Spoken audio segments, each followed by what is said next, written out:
Hello दोस्तों, एक बार फिर से स्वागत है आपका आरंभ स्टडी पॉइंट में। आज हम पढ़ने वाले हैं क्लास 6 साइंस का यह 13वां अध्याय है बीटीवीसी में। और जो है एनसीईआरटी में आपको यह 11वां अध्याय है प्रकाश, छाएं एवं जो है परावर्तन। या आप जो है बीटीवीसी में देखते हैं तो ये सिर्फ नाम प्रकाश से है। तो हम इसका आज एमसीक्यू करने वाले हैं। दोनों इसमें ऐड क्वेश्चन है। प्रकाश तो हर जगह एक ही रहेगा, शब्द बदलेगा नहीं, और कार्य भी एक ही रहते हैं तो शब्द बदलते नहीं। आप एनसीईआरटी पढ़ लीजिए या एससीईआरटी पढ़ लीजिए, ठीक है। तो यहाँ पर जो भी क्वेश्चन है उसको हम करने वाले हैं। तो चलिए एक एक करके क्वेश्चन को हम देखते हैं। पहला क्वेश्चन है कि दीप्त वस्तुएं कौन सी हैं। देखिए, जिसमें प्रकाश होता है क्या होता है? दीप्त होता है। जैसे कि आप देखते हैं कि जिसमें जो जल रहा है वो अब दीप्त होता है। तो जुगनू, चंद्रमा और मिट्टी के तेल का स्टोव। देखिए, मिट्टी का यहाँ पर तेल दे देता तो नहीं होता, लेकिन स्टोव है। स्टोव है तो मतलब ये जल रहा है, और जल रहा है तो ये प्रकाशमान हो रहा है, प्रकाशमान हो रहा है। यहाँ पर चंद्रमा है तो चंद्रमा जो है क्या है? ये सूर्य की रोशनी से चंद्रमा खुद प्रकाशित, मतलब सूर्य की रोशनी से प्रकाशित, उससे रोशनी लेता है तब प्रकाश में, जैसे पृथ्वी। उसी प्रकार जैसे आप देखते हैं कि सूर्य जो है पृथ्वी का क्या है? उपग्रह है। उसी प्रकार से चंद्रमा जो है पृथ्वी का उपग्रह है। और जुगनू तो जानते हैं कि इसका आप देखते होंगे कि इसमें प्रकाश रहता है। तो ये सारे के सारे क्या हैं? सही हैं।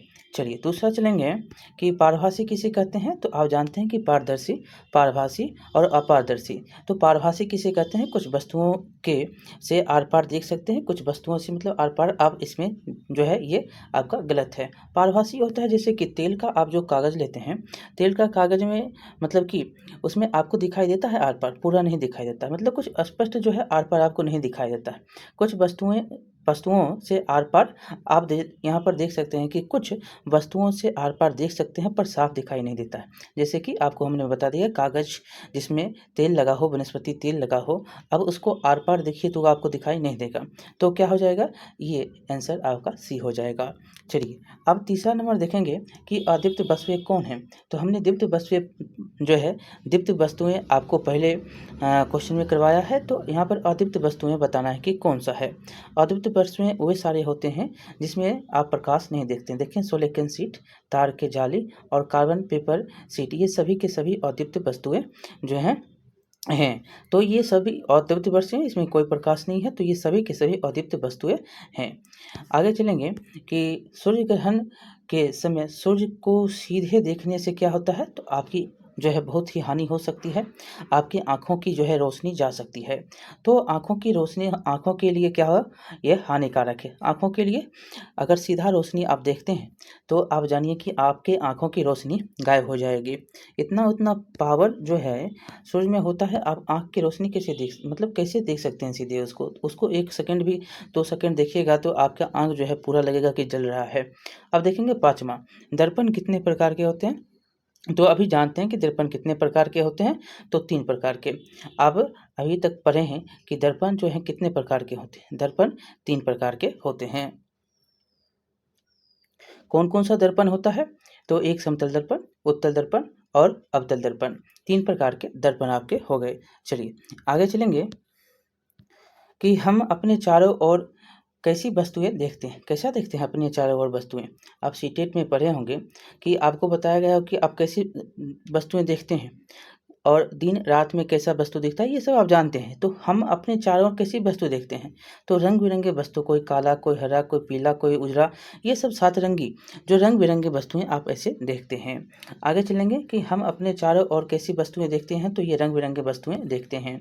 चलिए यहाँ पर देखेंगे जो वस्तुएं सूर्य की तरह स्वयं प्रकाश का उत्सर्जन करती है उन्हें क्या कहते हैं?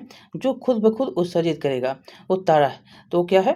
वो तारा होता है जो दीप्त कहलाता है। जो तारा अपने आप करता है, सूर्य भी क्या एक तारा है। मतलब जो वस्तुएं सूर्य की तरह स्वयं प्रकाश उत्पन्न करती है, सूर्य स्वयं जो है स्वयं प्रकाश का उत्सर्जन करती है, उन्हें क्या कहते हैं? जो प्रकाश का उत्सर्जन सूर्य की तरह कर रही है वो क्या होता है? वो दीप्त होता है, वो जलता खुद है। यहाँ पर देखिए उपग्रह, अदीप्त, उपग्रह, ये सारे के सारे अदीप्त हैं। दीप्त जो होता है जो स्वयं जो है प्रकाशमान होता है, जो जल रहा है। और जो यहाँ पर जो है स्वयं सूर्य के प्रकाश के द्वारा जैसे उत्सर्जन प्रकाश करता है ना, सूर्य जो है उत्सर्जित प्रकाश को करता है, प्रकाश का उत्सर्जन करती है। तो इसी प्रकार जो प्रकाश का उत्सर्जन करेगा वो दीप्त कहलाता है।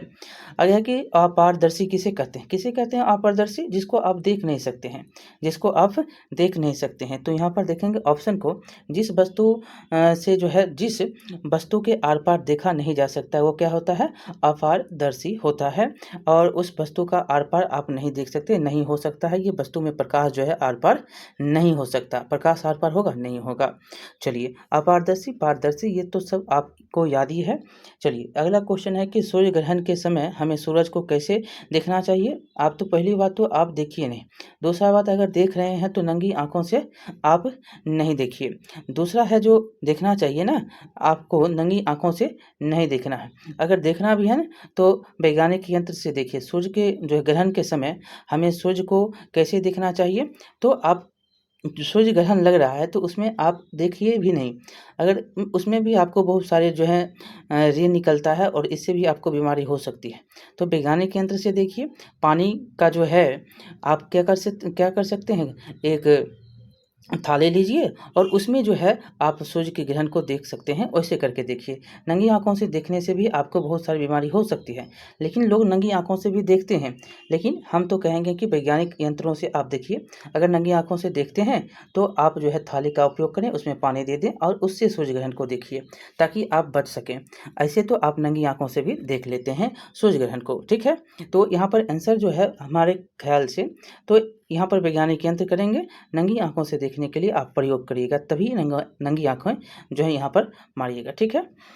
चलिए आगे देखेंगे कि जब प्रकाश के पथ में कोई अपारदर्शी वस्तु आती है तो क्या होता है? जब प्रकाश के पथ में कोई अपारदर्शी, यहाँ पर देखिए दीवार हो गया, अब क्या होगा? तो यहाँ पर अगर अपारदर्शी होगा तो क्या हो जाएगा? प्रकाश का जो है यहाँ पर छाया बनेगा। प्रकाश का क्या करेगा? छाया बनेगा। आपको कहा गया है ना कि आप किसी मैदान में खड़े हो जाइए और दोस्त को कहिए कि वहाँ पर एक जो है आप कुछ रखे दीवार, जैसे कि पेड़ पौधा होता है, पौधे में जो है आप उसके समक्ष जो है खड़े हो जाइए। आप देखिए यहाँ पर आपका छाया बनेगा, यहाँ पर जो है आपका छाया बनता है। जब किसी जो है जब पदार्थ, यहाँ पर सीधा समझना है कि जब प्रकाश के पथ में कोई अपारदर्शी वस्तु आ रहा हो तो वहाँ पर छाया बनती है, ठीक है, सीधा सी बात है। आप इसके जो हैं बहुत पहलू पढ़ चुके हैं। आपको दोस्त के साथ है, आप खुद खड़े हो जाते हैं दीवार के पास तो आपकी छाया बनती हुई दिखाई देती है।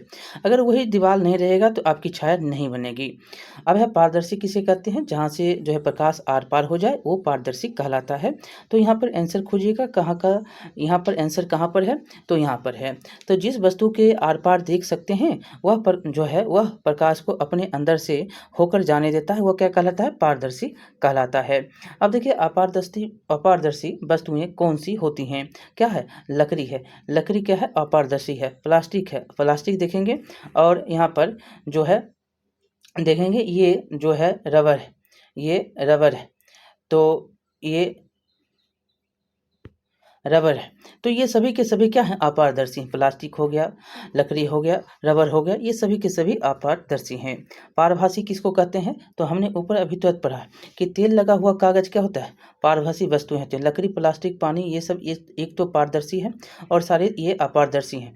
और तेल लगा हुआ कागज क्या है? पारभासी है, पारभासी है। ये आंसर याद रखने 14 का 1। यहाँ पर देखेंगे 15वां नंबर क्वेश्चन कि सूर्य ग्रहण के समय सूर्य कैसा दिखाई देता है? तो सूर्य ग्रहण के समय सूर्य काला दिखाई देता है। देखिए जब चंद्रमा बीच में आ जाता है सूर्य और पृथ्वी के, तब जो है सूर्य ग्रहण लगता है। इसका परछाई जो पृथ्वी तक जाना चाहिए वो जाता नहीं। जब तिरछा यहाँ पर पड़ जाता है कहाँ? चंद्रमा में, तो इसको सूर्य ग्रहण कहते हैं आप। चलिए आगे चलेंगे कि अपारदर्शी वस्तु कौन है? तो लकड़ी, प्लास्टिक और छड़ी, ये सब को हम तो क्वेश्चन कर दिए हैं। और यहाँ पर बताना है कि 18 नंबर कि दर्पण कौन से, यहाँ पर दर्पण कौन से प्रकार के होते हैं? तो गोलीय होता है, अवतल होता है और समतल होता है। ये तीनों के तीनों क्या है? दर्पण हैं। पारदर्शी वस्तुएं कौन से हैं? जो पार आर पार कर जाएगा तो शीशा है, शीशा है ना, कांच है, और कौन है? तो पानी है। शीशा, कांच, पानी, ये तीनों की तीनों क्या है? पारदर्शी हैं। तीनों की तीनों पारदर्शी वस्तुएं हैं। अब दूसरा क्वेश्चन है कि यहाँ पर परावर्तन किसे कहते हैं? परावर्तन किसे कहते हैं? जब यहाँ पर याद रखना है कि प्रकाश की किरण का जो है, जब प्रकाश की किरण का माध्यम से टकराकर पुनः वापस आना, परावर्तन। देखिए ये भाग, यहाँ पर प्रकाश है, यहाँ से टकराया, फिर जो है ये वापस चला गया, तो यही जो होता है क्या कहलाता है, परावर्तन कहलाता है। ठीक है, परावर्तन कहलाता है जब प्रकाश की किरण का माध्यम जो है यहाँ पर माध्यम से टकराकर पुनः वापस आना ही प्रकाश का यहाँ पर परावर्तन कहलाता है। प्रकाश की किरण का माध्यम से टकराकर पुनः वापस आना क्या कहलाएगा, परावर्तन। आपको हमने बता दिया ये प्रकाश का गया और यहाँ पर माध्यम में टकराया, फिर यहाँ से लौट गया, तो ये ही कहलाता है परावर्तन। ठीक है, अगला, पृथ्वी को कौन प्रकाशित करता है, तो पृथ्वी को सूर्य प्रकाशित करता है। कौन करता है, सूर्य प्रकाशित करता है। सूर्य ग्रहण के समय चांद किस मध्य में आता है, तो हमने अभी तो ऊपर में आपको समझा दिया है। अब यहाँ पर आंसर तो आप खुद यहाँ बता सकते हैं। सूर्य और पृथ्वी जो है, सूर्य ग्रहण के समय चांद किसके मध्य में आता है, तो यहाँ पर सूर्य हो गया, ये आपका पृथ्वी, सॉरी ये आपका चंद्रमा हो गया, ये आपका पृथ्वी हो गया। तो कौन किसके मध्य में आया, तो ये आपका सूर्य है और ये आपका क्या है, पृथ्वी है, मध्य में ये चंद्रमा है। तो किसके किसके आएगा, तो सूर्य और पृथ्वी के मध्य में आता है।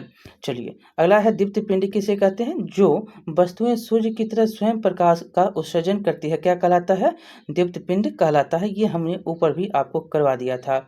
अगला है कि दर्पण किसे कहते हैं, दर्पण किसे कहते हैं, तो कुछ नहीं है, आप तो दर्पण के बारे में जानते हैं कि दर्पण एक प्रकाशीय युक्ति है जो प्रकाश के सिद्धांत पर काम करता है। क्या करता है, प्रकाश के सिद्धांत पर काम करता है। आपके चेहरे कैसे लगते हैं ये आप दर्पण में देखते हैं। देखिए दर्पण, दर्पण परावर्तन में हमें कैसे प्रतिबिंब प्राप्त होता है, जब दर्पण परावर्तित हो रहा है तब कैसा प्रतिबिंब आपको दिखाई देगा, ये बताना है। स्पष्ट रूप से दिखाई देगा। आप आईने पे जो है, आईना है यहाँ पे और आप यहाँ पर हैं, अब यहाँ पर दर्पण लगा हुआ है, तो यहाँ पर देखेंगे तो कैसा दिखाई देता है, नाक मुंह टेढ़ होता है, कहते हैं कि फुंसा फुंसी हो गया है। तो फुंसा फुंसी अगर स्पष्ट नहीं दिखाई देगा तो फुंसा फुंसी कैसे दिखाई देगा, तो स्पष्ट दिखाई देता है। चलिए अगला है कि प्रकाश कैसे गमन करता है, तो सीधा गमन करता है। प्रकाश अगर सीधा गमन नहीं करेगा तो एक हमने क्रियाकलाप किया था कि प्रकाश जो है यहाँ पर डिबिया है, मतलब प्रकाश का, और यहाँ पर हम जो है एक पाइप से इसको ऐसे करके देखते हैं और एक को ऐसे करके देखते हैं, तो यहाँ से हमको देख रहे हैं ये प्रकाश को रोक रहा है, और ये देखेंगे तो प्रकाश को रोकता नहीं है, ये डायरेक्ट गमन कर रहा है। और यहाँ पर प्रकाश जो है तिरछा हो रहा है, जब ये प्रकाश जो है तिरछा होगा तो आपको दिखाई नहीं देगा। इसीलिए आपको याद रखना, प्रकाश जो है सीधी रेखा में गमन करता है, सरल रेखा में गमन करता है। चलिए आगे देखेंगे कि सूर्य की रोशनी धरती पर कितने समय में पहुंचती है। देखिए सूर्य की रोशनी जो है कहीं पर 8.16 है, कहीं पर 8.20 है, कहीं पर 8.3 है, कहीं पर जो है 8 भी है। तो ये आपको देख लेना है, किताब में जो दिया है 8.20 दिया है, लेकिन यहाँ पर 8.33 है। तो आपको आंसर के हिसाब से, क्वेश्चन जो है क्वेश्चन के हिसाब से आप मारिएगा 8.33, लेकिन क्वेश्चन के हिसाब से मारिएगा। लेकिन जहाँ मिल जाए 8.20, 8.16, ये सब जो है मिलता है तो ये भी आप लगा सकते हैं, लेकिन तब ये 8.33 नहीं होगा। ठीक है, तो मिनट है, ये सेकेंड में तो काट दीजिए, ये मिनट में है। तो मिनट में आपको ये सारे ऑप्शन देख लेने हैं कि आपको हर क्वेश्चन में कुछ अलग अलग जो है ऑप्शन देखने को मिलता है, तो आप स्पष्ट रूप से उसको देखिएगा कि कह रहा है। यहाँ पर अगला क्वेश्चन देखिएगा आप कि सूची क्षेत्र कमरे से सड़क पर चलते लोगों के प्रतिबिंब कैसे दिखाई देंगे। आप जो है कमरे देख रहे हैं, कमरे से हैं और उसको देखेंगे तो प्रतिबिंब कैसा दिखाई देगा, तो उल्टा दिखाई देता है। आप यहाँ पर हैं और चल रहा है, तो ऐसे करके आपको, जब आप देखते हैं आप आगे चल रहे हैं तो एम्बुलेंस में देखते हैं कैसा लिखा रहता है, उल्टा लिखा रहता है। तो यही होता है, यहाँ पर आपको ऐसे करके ए रहता है ना, ऐसे करके ए रहता है। क्यों, क्योंकि जब आप देखिएगा तो उसको, जब पीछे से आपको दिखने वाला कोई मतलब कि गाड़ी जा रहा है, पीछे दिखना है, तो आपको क्या करता है, अक्षर को मतलब उल्टा हो जाता है। तो यही है कि अगर कमरे, सूची क्षेत्र कमरे से सड़क पर चलते लोगों के प्रतिबिंब कैसे दिखाई देते हैं, तो उल्टे दिखाई देते हैं, वो उल्टा दिखाई देता है। इसी के कारण जो है बहुत कारण होता है, मतलब ऐसे भी कारण होते हैं जो कि आपके हिसाब से चलते हैं, और उसको मतलब किस हिसाब से चल रहा है उस हिसाब से आपके अनुसार भी वहाँ पर रखा जाता है। आप उसको कैसे देखते हैं, अगर कोई घटना हो जाता है तो उसको भी देखा जाता है ना। चलिए, तो इस प्रकार से आपका जो है ये चैप्टर होता है समाप्त। और अब क्या करिएगा, लाइक करिए, शेयर करिए, सब्सक्राइब करिए।